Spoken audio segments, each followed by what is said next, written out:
Geldim sana, geldim sana racaya. Affet beni Hüseyin'im, Hüseyin'im. Affet beni Hüseyin'im. Geldim sana racaya. Affet beni Hüseyin'im. Düştüm ecbi minaya. Affet beni Hüseyin'im. Ben hürrem ağam geldim. Ben hürrem ağam geldim. Boynumu azad eyle ağam, öldüm hacelden. Gelmişim sana nedim, yaptığım bu amelden. Sen merhamet kapısı, kalmışam o emelden. Hel min sebil tubaya, affet beni Hüseyin'im. Ben hürrem ağam geldim. Ben hürrem ağam geldim. Geldim sana racaya. Affet beni Hüseyin'im. Düştüm ecbi minaya. Affet beni Hüseyin'im. Ben hürrem ağam geldim. Ben hürrem ağam geldim. Ay kofuyan dilimden, seçtim bugün cenneti.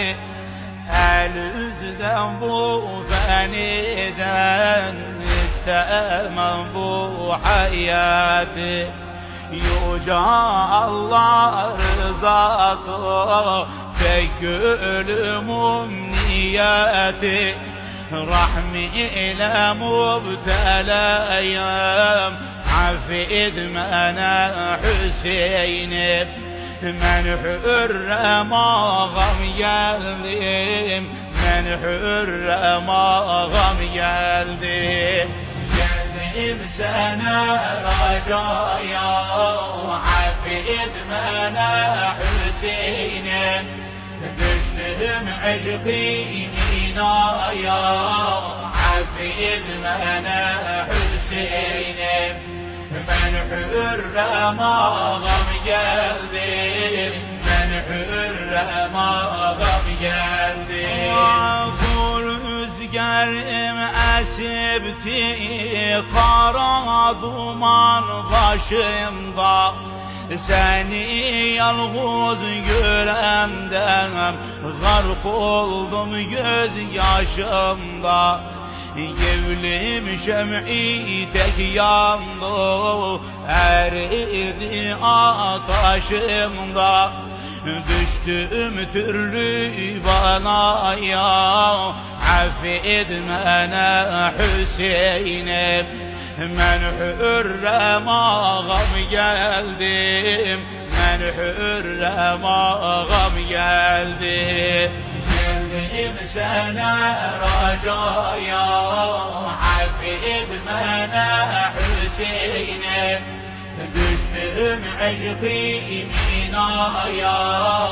Affet beni Hüseyin'im. Ben hürrem ağam geldim. Ben hürrem ağam geldim. Sizden ihsan şad ile, benim kimi melulü. Göndermesiz kapıdan, benim kimi zelili. Siz menbe-i hidayat, siz Allah'ın sebili. Veli geldim şaraya. Affet beni Hüseyin'im. Ben hürrem ağam geldim. Ben hürrem ağam geldim. sene racaya, affet bana Hüseyin'im. Düştüm ecbi minaya, affet bana Hüseyin'im. Ben Hürrem ağam geldim, ben Hürrem ağam geldim.